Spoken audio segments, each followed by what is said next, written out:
The obelisk screamed awake. Light tore through the sand, casting the ruins in shimmering rings as gravity shuddered. "Who activated it?" someone shouted. But Aisha Mbai already knew the answer. The moment her hand left the stone, the relic dimmed, all but one glowing rune hovering stubbornly in the air, pointing straight at her. 3 hours earlier, the dropship hummed as it descended toward the cracked basin of Thalos. Through the scratched viewport, dunes rippled in layers of blood red and rust, dust storms crawling across the horizon like sluggish titans. The ancient ruins below flickered under the shimmer of heat distortion. Aisha Mbai adjusted her seat harness and peered through the heat haze, her eyes narrowing. She had seen ruins before, but nothing like this. The shuttle touched down with a muted thump. As the hatch hissed open, the baking heat hit like a tidal wave. Aisha stepped into it with the grimace of someone used to discomfort. Her boots sank slightly into the reddish grit. The wind smelled of scorched iron and ozone. Dr. Krillin Hesht, the expedition director, waited near the base of the ramp. A member of the Grenth species, his bipedal exosuit gleamed too brightly against the dusty landscape. Multiple optical nodes on his head flicked toward her in sequence. "Surveyor Mbai, welcome to Thalius," he said with precise formality. "Please be aware this is a mixed-species site. Protocols must be followed. Touch nothing without clearance." Aisha gave him a lopsided smile. Wouldn't dream of it. Behind her, the rest of the joint expedition team disembarked, a mix of humans, Kirene, Seltari, and a few silent observers from the insectoid Viral delegation. Equipment crates hovered behind them on anti-grav pads, trailing the team like obedient dogs. The obelisk of Karsun towered ahead, partially framed by the broken arch of some long-collapsed structure. It was impossible black, a shade so absolute it seemed to absorb the very sunlight that struck it. Patterns were etched across its surface, so faint they could be mistaken for the natural weathering of stone. But they weren't random, not to Aisha. She trailed behind the others, letting the scientists debate their activation theories and bicker over sensor placements. She had read all the files on the flight out. No readings, no emissions. Thousands of scans had produced thousands of blank slates. The obelisk resisted every attempt to define it. Still, she noticed things, tiny things. The sand directly beneath the obelisk was more compacted than anywhere else in the basin, as if the monument pressed reality downward just by existing. Her handheld thermal scanner displayed uneven heat signatures that didn't match solar exposure. Oddest of all, there was a sound. No, not a sound, more a sensation, like a barely perceptible hum in the meat of her bones. Faint, irregular, almost like a distant heartbeat. She tried to mention it during the midday check-in. "Residual equipment vibration," Dr. Hesht replied curtly. "Biological misperception. The human vestibular system is notoriously unreliable." Aisha bit back the obvious reply. She didn't need a lecture on human biology from someone who reproduced via airborne spore exchange. She simply nodded and went back to work. The expedition set up in a flurry of efficiency. Drones buzzed overhead, mapping with millimeter precision. Plasma readers aligned in a grid around the obelisk's base, while a Seltari technician adjusted a harmonic resonator the size of a dinner table. Nearby, 2 Kirene debated over calibration units, arguing whether the last pulse they fired had been too high frequency. "The thing is inert," one grumbled. "Dead rock." "Dead things don't hum," Aisha muttered. No one responded. They didn't hear it. She waited until the heat drove most of the crew into the shade of the domes for their hydration cycles. Her hand itched. She walked alone toward the obelisk. Wind tugged at the collar of her field suit. Aisha paused just short of the caution perimeter, a ring of half-buried sensors that beeped lazily at her approach. The black monument loomed above her like a frozen shadow. Its surface was too smooth to be natural, too chaotic to be manufactured. She stepped closer, one foot crunching over a fractured tile. The hum intensified. She could feel it in her fingertips now, like an invitation, like recognition. "Mbai, back away from the obelisk." Dr. Hesht's voice crackled through her comm. "That artifact is classified as non-responsive, but potentially volatile." She ignored him. Her hand rose slowly, breath caught in her throat. She touched the stone. It was warm. In the same instant, everything changed. Runes flared to life beneath her palm, tracing out from her touch like ripples across a still pond. A surge of blue-white light exploded outward. The ground vibrated. The sand lifted around her in floating ribbons, spiraling upward in defiance of gravity. Every drone within 50 meters overloaded. Screens went dead. Alarms screamed from the control domes. The obelisk sang, not with sound, with force, with pressure, with intention. Aisha stood still, rooted to the spot as light engulfed her. It coursed up her arm, across her chest, her spine, down into her heels. The hum in her bones became a thunder. Her vision blurred, then sharpened as the air split apart above the obelisk, revealing a vast, slowly rotating projection. A map? No, a star chart. It stretched in all directions, impossible in scope. Galaxies bloomed in fractal spirals. Coordinates shifted and reformed. Layers folded and collapsed in real time, rendering known space like a flicker in a vast sea. And then, the entire display narrowed. It focused. A single point blinked. An uncharted system outside every known navigational database. The chart held steady, highlighted, chosen. Behind her, the rest of the expedition finally arrived in a stumbling panic. Armed drones hovered protectively. Technicians scrambled to reactivate scanners. No one dared approach the obelisk. Dr. Hesht shouted, "Step away from it, now!" Aisha complied, slowly pulling her hand back. The moment her skin broke contact, the obelisk dimmed. The runes faded. The light collapsed inward. The floating map disappeared like mist in sunlight. The hovering sand fell all at once, pattering against the ground. All except one thing. One rune remained, floating just above the stone, glowing, waiting. Aisha turned to face the team. Faces stared back in disbelief, some with awe, others with fear. No one said a word. Dr. Hesht stepped forward, his voice more cautious than angry now. "What did you do?" She looked down at her palm, then up at the silent monument. "I touched it." Someone cursed behind him. Another whispered about cognitive biometric triggers. One of the Kirene muttered, "It chose her." And maybe it had. Because in all the decades this relic had waited, buried and silent, it had responded to nothing. Until now. Until her. The desert didn't settle. It only paused. Long after the obelisk dimmed, the wind carried fine, disturbed sand in uneasy spirals across the site. The hovering rune remained. It glowed with an impossible steadiness, suspended in air a full meter from the surface, casting an ethereal blue shimmer onto the stunned faces gathered below. No one moved at first. Aisha Mbias stood at the center of it all, sweat cold on her back, mouth dry, fingertips still tingling. Her breath came slowly now, but her heart hadn't stopped pounding since she felt the obelisk thrum back at her. It hadn't attacked, it hadn't warned. It had simply responded as if it had been waiting, watching, holding its breath across centuries of silence. For her, Dr. Hesht regained control of his voice before anyone else did. Contain the perimeter, shut down all secondary sensors, bring the artifact drones back online, and someone escort Mbaye to the medical dome. Now, Aisha blinked. "I'm not injured." "You made direct contact with an active relic of unknown function and high energy output," he said, his words clipped and even. "You're exhibiting signs of internal resonance. You're going to med. Now." The team still hesitated. It wasn't insubordination, it was disbelief. An unspoken question hung in the air like a static charge. What just happened? And why her? A Varal attendant finally stepped forward, careful to avoid the glowing rune. Its movements were fluid, slow, precise as if the very act of approaching Aisha was dangerous. "I can walk," Aisha said, brushing sand off her sleeves. She turned from the obelisk with effort. It felt like walking away from something ancient and alive. The weight of its attention hadn't lifted. She could still feel it, just beneath her skin, like the relic was remembering her, or learning her. The medical dome smelled of sterile fabric and recycled oxygen. Aisha sat on the diagnostic bench as the med assistant, a quiet Celtari with translucent skin, ran biofield scans from several angles. The tools beeped softly, one by one. "No structural damage," he murmured, looking over the results. "Cardiovascular normal. No neuro overload.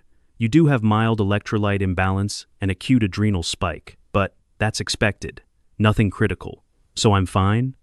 The Celtari's eyes flicked toward her. "You're responsive. The machines know you're here. That's not normal.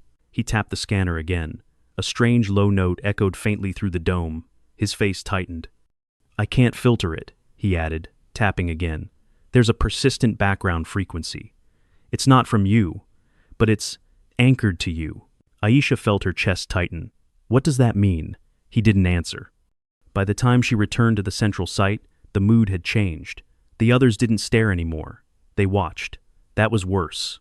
The obelisk was unchanged, tall, silent, unmoving. But the rune still hung in the air like a waiting question. Dr. Hesht stood just inside the perimeter, speaking in low tones to a Kyrene linguist who shook his head repeatedly. They're not symbols, he insisted. We thought they were runes, but that projection was anatomical, neural, almost biological. From what species? Hesht asked. The linguist glanced at Aisha as she approached. Then back to Hesht. Human. No one said anything for a moment. Aisha folded her arms. So what now? I touched it. It reacted. End of mystery, right? Hesht didn't respond right away. Then he turned, his voice professional, but tightly controlled. This is no longer a passive site. The obelisk is active, responsive, and exhibiting selective behavior. Protocol dictates that we isolate the source of the activation. That's you. You want to quarantine me? Aisha asked, half joking. I want to understand why you're different. A voice broke in from the far side of the perimeter. You won't find the answer in her blood. The speaker was a tall, silver-skinned Yavari observer who hadn't spoken once since landing. She stepped into the center ring with her arms behind her back, gaze fixed on the rune. This isn't biological, it's conditional. The obelisk is responding to patterns, maybe cultural, maybe neurological. It doesn't just detect humans, it accepts them. Dr. Hesht bristled. That's speculative nonsense. No artifact from the precursor arcana has ever responded to humans until now. Or maybe we just never noticed, the Yavari said softly. Aisha walked back toward the obelisk. No one stopped her this time. The floating rune pulsed slightly as she approached, almost like recognition. I think it left a message, she said aloud. You're not a translator, Hesht said. No, she replied, stopping just before the rune. But I know how to read pressure lines in stone, stress fractures, fault tension, patterns that repeat until something finally gives. Of God Makatli, she pointed at the rune's motion. It's not language, it's instruction. She reached out again. Gasps rose behind her, but this time she didn't touch the obelisk itself. Her fingers hovered inside the floating rune, the glowing lines curling like smoke around her skin. She moved slowly, carefully, not quite sure what she was doing. The rune brightened, then split. Light spilled outward in perfect symmetry, forming a flat plane just above the sand and interface. It resembled a field projection, but had no visible emitter. Glyphs spun around her, but not as a code. They changed shape as she shifted her stance. It's responding to proximity, she murmured, not commands. Orientation. A symbol stabilized in front of her. It looked like a spiral collapsed into a point, the same coordinate from the star chart. A soft tone echoed. The interface blinked once. A new symbol appeared simpler. A pathway. A vector. It's giving us a destination, she said quietly. It's not finished. Dr. Hesht stepped closer, slower this time. This site is no longer under standard research protocol, he said. We're elevating to galactic priority status. The Council will dispatch high-level xenolinguists and precursor analysts. This artifact just shifted from an archaeological curiosity to a navigational relay. Possibly an invitation, possibly a trap. But I'm the key, Aisha said plainly. He didn't deny it. By evening, the entire site was under lockdown. No new tests were permitted. The obelisk remained silent but didn't power down. The hovering rune pulsed at steady intervals, like a beacon. That night, Aisha sat alone in her dome, staring at a blank monitor. The obelisk had shown her something. She didn't understand it yet, but she couldn't shake the feeling it had given her a choice. The desert was silent outside, but the hum returned soft, regular, buried deep in the bones of her hand. She opened her palm and stared at it. The obelisk had spoken in light, motion, and gravity, and it had not said goodbye. It had said, follow. She didn't know where yet, but somewhere beyond the edge of known space, a path had just opened, and it had chosen her to walk it. The stars above Thalius shifted slowly in their dance, but Aisha barely noticed. Her world had narrowed to the point in space the obelisk had shown her, blinking like a memory she hadn't known she carried. That single coordinate hovered in her thoughts, replacing sleep, hunger, even the burn of the ever-present desert heat. It didn't feel like a discovery. It felt like a summons. By the time the council delegation arrived, the camp had transformed from an expedition site into a secured outpost. Shuttles formed a half-circle perimeter. Security towers watched from every angle. Sensor nets covered the ruins, and 2 orbital cruisers hovered far above, cloaked but unmistakably present. Aisha found herself tested daily. Blood work, neurological scans, resonance mapping, even dream monitoring. They asked questions she couldn't answer about sensation, intuition, instinct. One human psychologist asked whether she believed the obelisk had spoken to her. She told him yes. He hadn't written anything down after that. By the 4th day, the atmosphere shifted again. A new ship arrived, sleek, black, unmarked. From it, disembarked someone unlike the others. Human, but only just. Tall, pale, precise in movement. He wore a neutral gray uniform with no insignia and greeted no one. He came straight for Aisha. She sat near the obelisk, not touching it, but watching the floating rune that still hovered, as if time had forgotten to move it. "I'm Director Halden Marr," the man said, his voice unassuming but absolute. "Council Division of Xeno Interface Research." "Didn't know we had one of those," Aisha said. "We didn't, not until yesterday." He didn't offer a hand. Just stood beside her, observing the rune with analytical detachment. "You're not the first human to make contact with an alien construct," he said quietly. "But you're the first to activate one the rest of the galaxy gave up on." Aisha raised an eyebrow. "Lucky guess? Possibly. Or it could be cognitive pattern alignment, neural map compatibility, archaeopsychic priming. We don't know yet." She stared at him. "So basically, you're guessing too." Marr didn't smile. "You're the only consistent variable, and the only one it responds to." He turned to face her directly. "We need you to follow the coordinate." That stopped her breath. She had expected more delay, more doubt, more bureaucratic mud. Not this. "Just like that?" she asked. "You're putting me on a ship and sending me after a ghost beacon?" "No, we're putting you in charge of the mission." Silence stretched between them. Aisha stood slowly. Her muscles ached from sitting so long in desert heat. "I'm a field geologist. I didn't ask to be in charge of anything." "Then consider this a discovery expedition. You'll lead a small team. You'll have full authority on site. The coordinate is in uncharted space. There are no known warp lanes, no cultural claims, nothing that should exist out there, but something does. We believe the obelisk was built to guide someone to it. Someone like me," Aisha said. Marr gave a shallow nod. "Exactly like you." By the time the mission was approved, everything moved too fast. The ship they gave her wasn't military, at least not visibly. It was long, narrow, armored in obsidian ceramic plate, with a sublight rig capable of extended-range jumps and experimental sensor arrays not found on commercial vessels. Its name, pre-printed on its hull, was Ser Andres, a poetic name from an old Earth dialect meaning to cross into silence. Her crew was minimal, 5 total. A Varal engineer named Hesk, who didn't speak unless required. 2 council envoys, one Kirin, one Yavari, who watched more than they talked and never sat facing the same direction twice. And a human pilot, Lieutenant Marin Osei, former scout for fringe sector mapping missions.